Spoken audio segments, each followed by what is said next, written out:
Hi, this is Coach Joe Lucas, and welcome to this very special episode of the Magellan Network Show. February 1st, 2019 marks my 25th anniversary of being a coach for financial advisors. And, in that time, and you think about a quarter century, I've done over 52,000 individual coaching sessions. And so, I came to this today with all these prepared remarks, and I'm going to talk about this and talk about that. And then I kind of forgot all that, and I said, I'm just going to speak to you from my heart today. It's been my privilege to do this. And, when I started, for those of you who don't know, I literally cold walked Manhattan, various brokerage offices, Prudential Beige, a lot of names that don't even exist anymore. And I literally would go to an advisor and say, hey, I'll give you an hour of my time. Give me your top 3 challenges. I'll solve them for you, and you pay me what you think it's worth. And I literally handed them a blank invoice. There was no coaching. I was a peak performance consultant. When we started to use the word coach, people would always say, what sport? And now fast forward 25 years later, right? Everybody knows what a business coach is. Everybody knows what a life coach is, right? And all these other coach, right? It's all over the industry. And, I think that's a great thing because I do believe that, look, there's a lot of professions, if you think about it, like doctors and lawyers and CPAs, who also have business coaches, right? And entrepreneurs and everything like that also. But here's the interesting part. If I'm a business coach and I work with an executive or I work with a CPA or an attorney, am I going to have that much leverage? So hear me out. Am I going to have that much leverage? So, if I improve a CPA's practice, are they going to make a lot more money? They'll make some more money, right? But you don't have that dynamic. What I have found, specifically working just with advisors for a quarter century, is that if you have a great coach, the right coach, you could double, triple, quadruple your income in 2 to 5 years. That's the ultimate leverage in my mind. So, what have I learned in these 25 years? I remember this industry when it was about dropping tickets, preferreds, bonds, stock of the day, fund of the day, things like that. And an advisor knew when they walked out that door at 4:05 Eastern or whatever time zone you're in, whether or not you had a great day, successful day or not, by how much money you made, how much commission you had. And now you can walk out that door at any time or not even come in, quite frankly, right? And the scorecard's different today. The game's different, right? And so no matter what, I don't care how much technology comes into space. And I remember, I remember the conversation 20 years ago. Oh my God, these discount brokers. We're going to be out of, they're just going to chop the commissions. We'll be out of bid. We'll be doing this for free, right? And lo and behold, our industry flourished. Then 5 years ago, basically, what started to happen? Oh man, this technology's robo-advisors, man, they're going to come in, they're going to eat our lunch, stuff like that. Hasn't happened, and I don't predict it will. The one variable, let me rephrase that. The one constant we have is this is a people business, and there's 2 people that matter. Number 1, you. And number 2, who you're with, right? So your client, your prospect, your center of influence, the other human being with you. Those are the only 2 things that matter, right? So how do you influence yourself? How do you influence another human being? That's it. If you don't master those 2 things, you'll make some money in our business. Here's the beauty of this thing. You could still be very dysfunctional and make 100 grand a year in this business, 200 grand in this business. It's doable, right? I laugh all the time because I sit there and you can go to any conference, whether it's a broker-dealer conference or custodial conference or FPA or whatever, and you can run across people making $250,000 a year who feel like absolute failures. I mean, we have a weird deal in our space, right? And I think that's what's really important here. I mean, imagine if you really got your act together, right? And you figured yourself out. Remember, 2 people, right? You and the person you're with, right? So number 1, you. Imagine if you really harnessed what you really wanted to do. All right, and that's my gift. See, everybody's got a unique ability. Dan Sullivan, strategic coach, says unique ability, right? Well, my unique ability is I can sit down with any financial advisor talk to them, uncover exactly where their gaps are, and fill them for them, and help them get it done. I mean, I can do that. I'm not gonna say I can do it in my sleep, but I do it pretty well. Okay. The other thing I've learned is you have to, as an advisor, evolve or die. So the concept of, oh, I wish the good old days on comply, the good old days are today, right? That's it. So with evolution comes uncomfortableness. And you've got to accept the fact you have to be uncomfortable in order to evolve. If you're trying to, well, Joe, I just want to be comfortable. I just want to build this to this, these many clients and this much money, and I just want to have that. I'm good after that. No, you're not. Because as soon as you say you're done, it slides. There's no constant. There's no arrival point. There's either we're getting better or we're getting worse. That's it. And so you, as an advisor, you always have to be striving. The next thing, what holds an advisor back from greatness? Two things, really. Their ego and their arrogance. And I've said this before, and I'll reiterate it here. Your ego and your arrogance will cost you millions of dollars in your career. And the question is why? Simple. Because it's easier to blame others and to have this persona, right? And think about this for a second. How many times are you in a social setting, business setting, and you put your armor on, right? So I'm super successful and I'm good, right? And not that you walk around like really like an ass, but you put that suit on. But in the back of your mind, I like to have that person as a client. Sure, I'd like to have an opportunity to work with that one, but you never open your mouth. You never have that conversation because you're afraid to, right? So what does that get us? A missed opportunity. See, this is the challenge in our industry. Your income, your wallet, your checking account is a direct correlation to your mindset, your psychology. Now, the question I have for you is this. How much time, money, energy, and effort do you put into that? Or are you chasing the next marketing program, the next shiny object? I need a Facebook ad campaign. I need to get out there on LinkedIn. I need to do seminars. But if you get up in the morning and you look at the man or woman in the mirror and you have doubt, there's no amount of marketing that will overcome a poor mindset. Yeah, you may get a little success here and there. It will be short-term. It'll be short-lived. You'll get uncomfortable because you don't know if you deserve to be successful, and then you'll sabotage it. Because that's what advisors do. And yet, in spite of all that dysfunction, you still make 6 figures a year, right? Think about that. This is for me, this is a fascinating space. It has been. That's why I don't coach any other industry, any other profession. I mean, this is my sandbox, and I love it, right?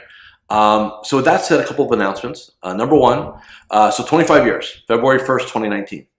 My goal, as of right now, is to coach another 25 years. I'll be 55 this year, so you guys can do the math on that, right? 80, and then we'll take a look and see where life is, right? So the point is that I am just at the half point of my summit. People ask, I ask myself, when am I going to be at my best? Answer, every day that goes on. My best day as a coach will be my last day. Why? Experience. See, you can go get, if you got to have knee surgery, you can hire the surgeon that's done 500 knees or the surgeon who's done 5,000 knees. Which surgeon do you want? Right? There's no replacement for experience. And that's in my world, and that's in your world. You can go get designations. I can go get designations. I mean, it may make me a little smarter. It's not going to replace experience. And I think that's really important. I look at this space, and I have for literally almost my entire career, as a platform being an advisor is you can have your cake and eat it too. Think about this. You get to do the two things that most human beings would love to have: economic abundance and time freedom. If you build it right, right? Nobody tells you how much money you're going to make. Nobody tells you how many hours you quote unquote have to work, right? And so it's a wonderful platform. But with any platform, right, there's the flip side, which is you got to decide what you want. Think about this. And again, I'm just being random here. What percentage of advisors do you think have a current business plan? It's going to be 10 to 15%, maybe, right? And the reason why I say that is one of the first things I ask somebody when they come in my space, hey, send me a copy of your business plan. I don't have one, or I don't know where it is. And when's the last time, if you have one, when's the last time you looked at it? Oh, 6 months ago. Like, really? So what does that say? That says, as an industry, we are still not there with embracing the concept, or maybe better said, the fact that we are business owners. We are business people. We have an enterprise, and I don't care if it's enterprise of one. Don't sit there and ask your clients to, hey, what are your financial goals? And let's talk about your retirement plan. If I was a prospect of yours, you know what I would say? Show me your business plan. Show me your financial plan. I don't need to read it. Just show me it exists, and I'll do one. How many of you don't even have that? And yet, in spite of all this, you make 6 figures a year. And that's the beauty of this thing. I'll go back to that, because you can't show me another profession. Like I said, time, freedom, economic abundance. CPAs don't have it. Attorneys don't have it. Doctors sure don't have it, right? And so if we think about those three, and here we are at advisors, where do we fit in that hierarchy, right? You know, we talk as an industry about we're going to be professional, we're going to go get certified and have designations, right? And all this professionalism, yet 80% of the industry runs around like salespeople, right? Just giving the store away. Hey, come in. Let me do a free financial plan for you. Let's do a second opinion review. Let's, right? Let's sell.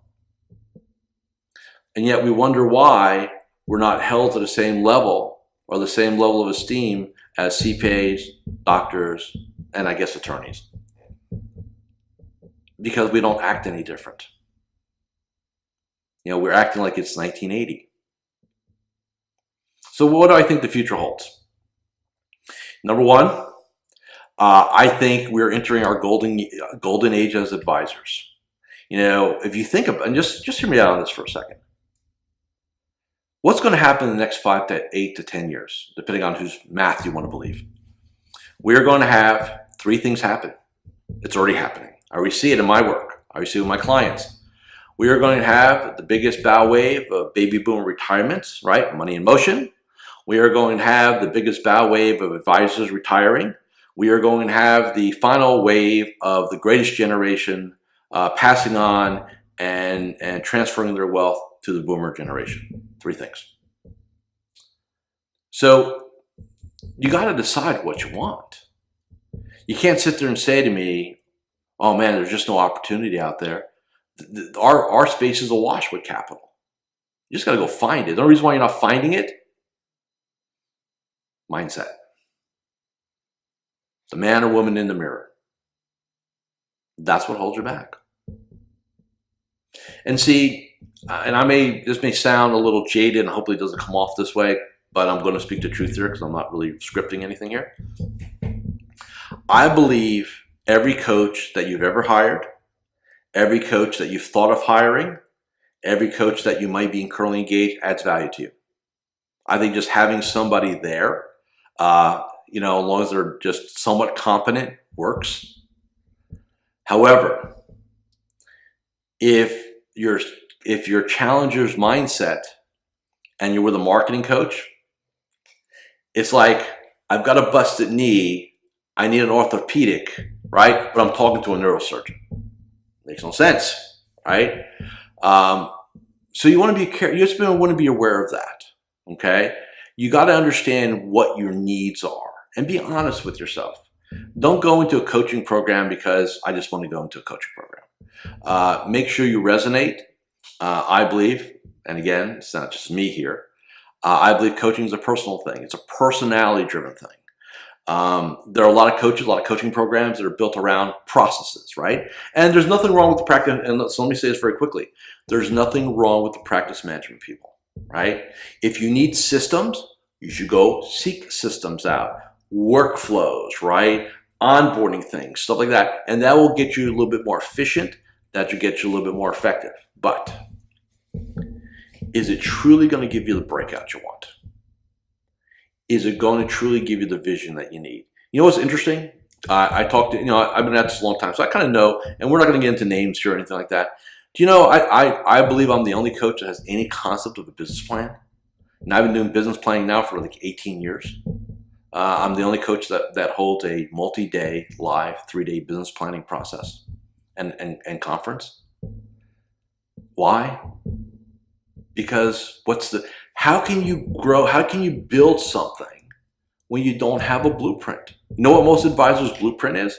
I just want to do a little bit better than the year before. I want to try a little harder, right? There's this narrative, and then there's nothing behind the narrative. Just concept, right?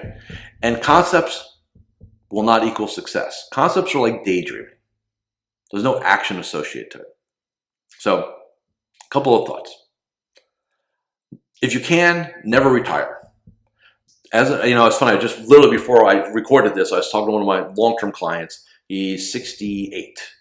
And we're talking, and we're talking about, hey, you don't have to retire. Here's how, here's ideas, you can't monetize high enough, right? We figured a different way out. I want all my clients to be advisors till the day they die. That's, again, it's not my goal for them as it has to be, but that's my belief set. Now, I plan to coach to the day I die. That's my goal. So my goal is not to die at 80, by the way. It's 100. I actually told my doctor that, by the way. I said, hey, my goal is to live 100, to live to be 100 minimally. And he looked at me kind of odd. And I said, what do I have to do that? He didn't have a good answer for me yet, right? And I know I'm digressing here a little bit. But the point is this: if you love what you do, and I love what I do, and hopefully you love what you do, why not do it? Why not do it at a high level? I mean, if you think about it, being a financial advisor is now being more like a coach. You got to help people with their plans. You got to be there for them. You've got to guide them. You got to keep them out of trouble, right? You got to help them paint a vision for themselves. You hold them accountable to it, hopefully. And that's the space. That's the future of our industry. It's not just about running money. It's not just about running money and doing a plan. It's about connecting at a deep level and caring about your clients. I mean, if you think about it, you want your clients for life, as I want my clients for life. My average engagement is 13 years. I got some people with me 24, 25 years. I must be doing something right. And I know you have the same thing in your business, right? And that's beautiful. You and I are both in the relationship business. And that's great. So what's going to happen for me for the next 25 years?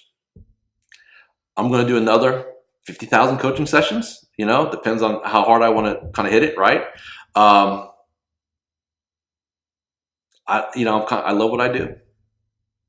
So this is just me celebrating me today on this video. And also thanking you.